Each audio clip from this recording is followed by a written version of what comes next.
Writers are the biggest employers in the world. And what that means is everything you see around you on TV and the movies and theater was invented by a writer. So everyone who's working on that set, from the star to the grip to the camera to the catering person, is employed ultimately by a writer. And yet we are the least power in the value chain, right? And as an entrepreneur, I'm like, that's crazy. And it really is a love letter to Nairobi, which is a dangerous and flawed place, no more so than anywhere else. You know, you hear the litany of complaints about, oh, this, that. I was like, I don't know, I'm drinking tap water. That's a huge achievement for me. Like that, a lot of things have to be going right for that to happen.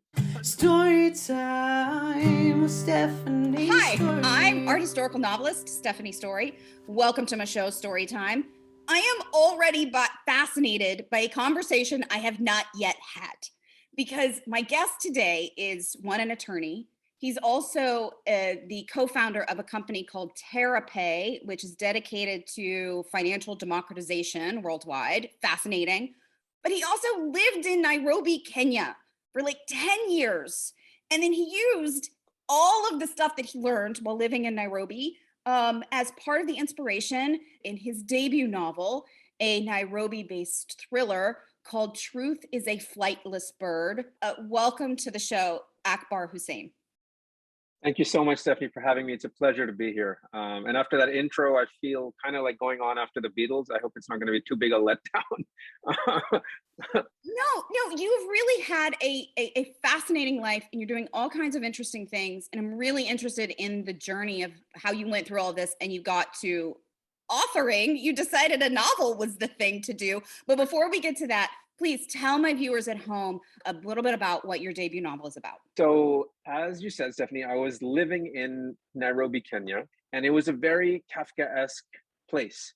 And this sounds maybe unduly negative, but it's a beautiful country full of super smart, resourceful, beautiful people. But the governance issues that you and I take for granted, it's just not there. And so there's a lot of inequality, and there's the middle class is still very nascent. And it's going through a bit of a robber baron phase, I would say. So there's a smash and grab kind of capitalism, but it's just an observation I got from living there, where if you're fine, you're fine. But if you're not, it's a long way down to the bottom, and there's no safety nets along the way. And so it was a very interesting experience for me.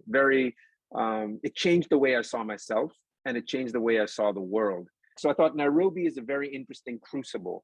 It's like a frontier town in modern day times, without the swinging door saloons and stuff. It definitely has got that vibe to it. So I thought it'd be interesting to, my wife works for the UN, and one of the protagonists is, actually she's kind of the villain of the piece, but is based loosely on her, which is not a statement on my marriage so much as it truly is. Well, she's Canadian, she works for the UN, and she's an impulsive person. That's probably where the similarities stop, because some of the things that the character called Nice does include, without limitation, trafficking, cross-border smuggling, so none of which my wife does, to be very clear. But she had a job where she would go to Mogadishu. So she'd get on the UN plane with the blue helmet and the flak jacket, and every Sunday night I'd be like, see you on Thursday, I hope, and she'd live in a shipping container, an air-conditioned shipping container all week, in a camp surrounded by barbed wire. And so when you read the book, you'll see it's set in Nairobi and Mogadishu. And the plot is this character called Nice, who's this Canadian UN worker, is going to Mogadishu, and she is a poor decision maker, let's call her that. And she has a relatively self-destructive judgment. And so she gets into this relationship with a local Somali person in Mogadishu, he's basically a drug dealer. And she gets pregnant, and she's trying to get out of that. And so she agrees, and the only way he let her out of her sight is if she's doing something for him. So she agrees to smuggle drugs because she's got a diplomatic passport across the border to Nairobi on a chartered plane. And what her boyfriend does, whose name is Too Good is a trust but verify kind of fellow. So he says, okay, off you go. And he's also paid an immigration cop to let her through. And this immigration cop wants to double dip. So he wants to get paid by Too Good, but then also kidnap Nice and take the drugs from her along the way.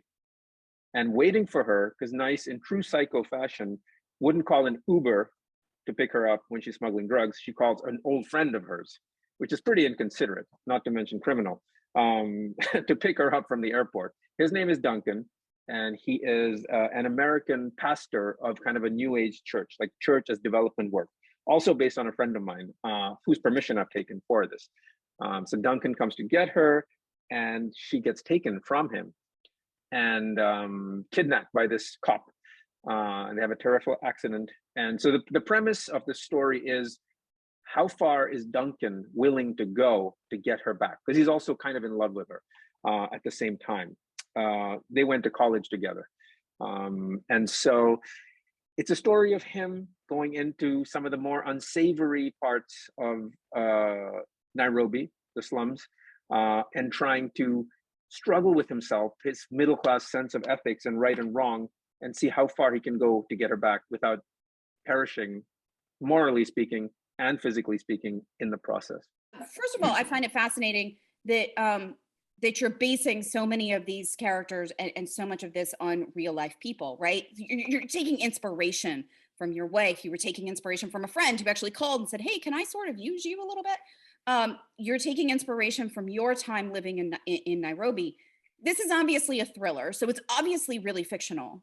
But where was that line for you? How did you navigate the real research and the real background versus the fictional stuff? No, it's a really nice question. What I like to have is a kind of a very realistic foreground and then a bit surrealistic or hyper realistic background. And so if you read the book, lots of weird things are happening. And so one of the characters, I don't know how much of a spoiler alert I should do, but what's your policy on that? Or just... It's not my policy. I will tell you, as an author, be careful. People might not have read your book. Understand, okay. You don't want to give away your own ending. You want people staying up at night, flipping through that book, going, I got to know what happened. It's all on you, man. It's not me. Okay, great. Got it. Okay, got it. So without giving too much away, there's a Kenyan character. My favorite character of the book is this woman called Charo, Charo. And she is, I mean, this could be seen as kind of a gendered word, but she's sort of a witch. Like, she's got witch-like attributes. She's got familiars who show up all the way. So in East Africa, they have these storks called a marabou stork, which is also the French word for sorcerer, by the way. Anyway, these storks are like 4 feet tall. Their heads are, 3 feet long, and they look completely medieval. And their wingspan's like 8 feet, and they're all around the city. And so they're her familiars. So these stranger and stranger things just start dialing up the weird as the story goes on. And hopefully it's imperceptible, like the frog in the boiling water, if I've done my job correctly. But it should happen so subtly that you're so taken in with this story of this flawed people interacting that you don't realize, like, wow, this is getting really kind of wonky. And that's when I was having the most fun writing the book. Oh, was when you were doing all the weird sort of surreal stuff, like the stranger stuff, that's when you were having fun? Specifically the juxtaposition of like someone clipping their toenails and like something really weird. Not that that's a scene from the book, but something really mundane and really kind of pedestrian. Like, what is this doing in this book? And then in the back, there's something kind of wonky happening. And I think that was the most fun I had as the director of this world. That was something which also gave me a lot of pleasure in letting the characters play in this world, but understanding that the laws of physics are kind of suggestions for them, especially for Charo, who's truly is able to bend. She kind of hypnotizes people. She's able to throw a crowd into a frenzy. There's a lynching scene. I mean, a friend of mine read it this summer, and she was like, "Wow, still waters run deep." I thought you were just some middle-aged dad, and meanwhile you're like, this is so there's definitely dark turns in the book, but I saw that was a reflection of what was going on there. So what I meant was the hyper real foreground is the book is set when President Obama came to visit, because when I was living there, he came to visit. I mean, it was a big deal. It was the closest I've come to seeing, everyone was electric. It was just so, everyone was excited, and he's such a electrifying speaker also, and such a charming man. I mean, I'm not talking about politics, I don't want to get into that, but I'm saying as a human, like he really electrified the whole country. And so this is exactly that zeitgeist that I captured. It talks about the President Obama's visit, and there's a Kenyan character who's talking about how there is really no Obama, like no one's coming to save you. So it's nice to hear the speeches, and it's good to be inspired, but you got to be your own Obama. You got to save yourself. And I feel like that is something which is, very powerful, and that's really palpable there. There is hope in this younger generation. You said earlier in this conversation that living in Nairobi changed how you saw yourself, and it changed your perspective on the world. What was that shift for you? I think for me, if I had to answer in a hyphenated word, I'd say self-reliance, emotionally and otherwise. And that's kind of what I meant is like, we were having our our second baby there. And we went to the hospital, and our first baby was born in, Upper West Side, like in a standard hospitalized setting. And we had set a goal to make it less hospitalized this time. And so we were at the hospital, and they were like, well, what provisions have you made for, blood? And I was like, I don't know, we're in a hospital. Don't you have, you have her blood type. And they're like, oh, no, most people make their own arrangements for blood because the HIV infection rate from where we get this blood is relatively high. What touched me was how intensely proximate the suffering was. I'm making it sound like doom and gloom. It's also a beautiful country. It really is a love letter to Nairobi, which is a dangerous and flawed place, no more so than anywhere else, perhaps. And they've got everything to succeed, and it's a beautiful country. And I think, when we moved back here last year to Greater New York City, or Westchester or whatever, it was like, you hear the litany of complaints about, oh, this, that. I was like, I don't know, I'm drinking tap water. That's a huge achievement for me. Like that, a lot of things have to be going right for that to happen. Hundreds of miles of underground stuff is happening for me to drink this. You said multiple times that Kenya is a beautiful country. Tell me something that was beautiful about it. Physically, first of all, it's at altitude. Nairobi's at altitude. It's like 1,800 meters, which is, I don't know, I think it's like the same height as Denver, roughly. But it's at the equator. So it's just physically very beautiful. The country has everything. It's got, mountains, it's got beaches, it's got glaciers, it's got safaris. I also feel like it's a very, very kid-friendly culture, very family-oriented culture. So the children are very much part of the conversation, part of the family interaction. Wherever you go, they'll speak to the kids. And I saw it in my children. They engage with adults as peers. And then as soon as we got on a plane to go to Europe or to the States or to Canada, after 20 minutes of getting kind of ignored by the adults who are like, what do you want? They're like, oh, they turn back into like the, I guess we shouldn't talk to the grown-ups. So it could happen very fast. And so that situational adaptivity is very much there. So culturally it was good. I'm a runner. So for me, it was like, we live near a coffee plantation. So we go running in this crazy, beautiful places. And then it's the most, I've never seen identity be so fluid as in Kenya, which is something I really admired about that society, which is like, you could be anything you wanted. My publisher kept saying that you should, put yourself forward as a young Kenyan, or not young, but a Kenyan, an emerging Kenyan writer. And I was like, well, I don't want to get canceled before I even started or misappropriate someone's, I'm not trying to do that. And he's like, no, don't worry about it. And I was like, in any other place, that would be like fraught with all sorts of, well, are you insert blank enough and to be claiming that? And there's none of that. And I felt like that also was, very refreshing, because I think I spent a big part of my 20s. I think most of us do, but I think I spent a lot of my 20s being like, who am I? What am I? Who am I? What am I? And it was a huge waste of time. Ultimately, everyone's just making it up as they go along, I think is the best that we can get at. And I think I had anointed myself with this outsider status as a form of armor. And it all just, that's where I realized none of that was needed, really. Just be who you are, and just move on. And I think just struggling with it was a great place to do that, because it's such a welcoming place in that sense. It's so interesting that you're talking about becoming who you are and figuring out along the way, because I keep thinking about like your personal story. You referenced earlier that your friends were like, I thought you were just this normal dad, and here's this sort of odd, this sort of strange thriller book. Where did this come from? But also you go from being an attorney and an entrepreneur, and you co-found this company that's like financial democratization. Like I was on the website and I was like, oh my gosh, this is fascinating. And then you're writing a thriller novel.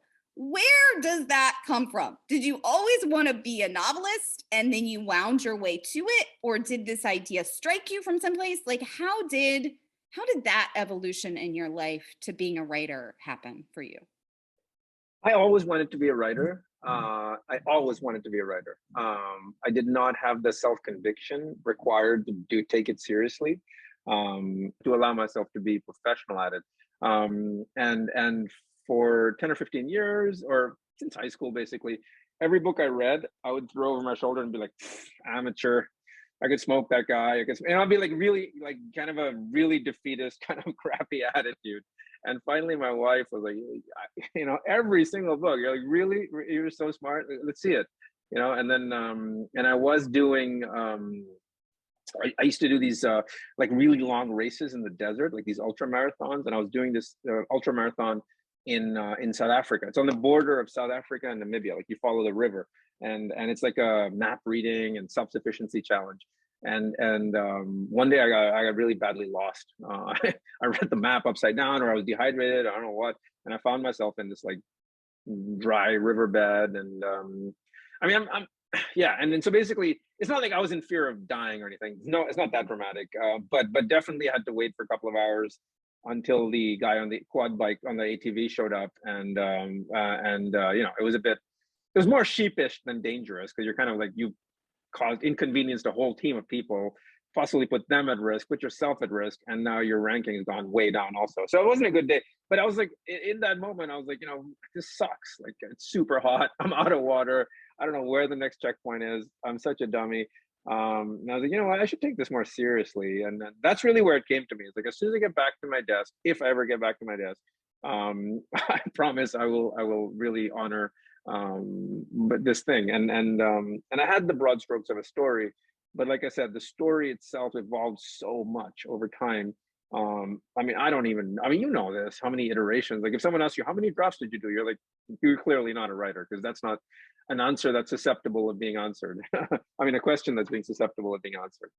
So did you enjoy the process? I mean, because writing a novel is a big, for people who are not writers at home, it is a big, long process. And like you just said, it goes through so many iterations. You can't fathom the wrong turns you make, and the drafts that you write that are just not usable, and all of the work you put in. It's just that you feel like doesn't show up on the page. It does, but you feel like it doesn't. Did you end up enjoying that noveling process? Or do you look back at like your attorney entrepreneur life and go, maybe I should have just stayed over there? No, I love it. I really love. I mean, I can't say that I showed up every day like ready to go.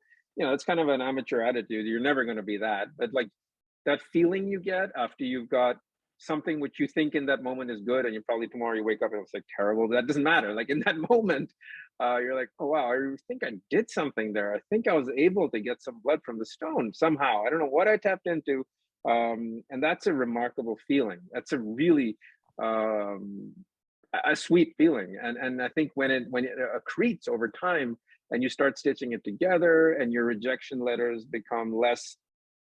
There's radio silence, then there's form rejection, then there's like rejection, but then there's like, on the spectrum, you start seeing that evolution. It's kind of satisfying.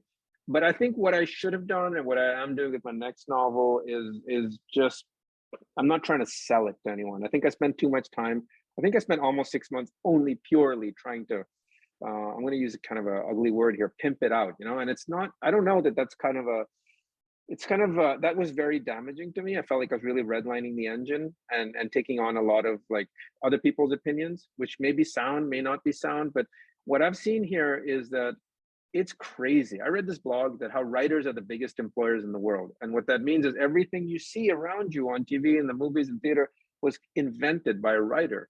So everyone who's working on that set, from the star to the grip to the camera to the catering person, is employed ultimately by a writer.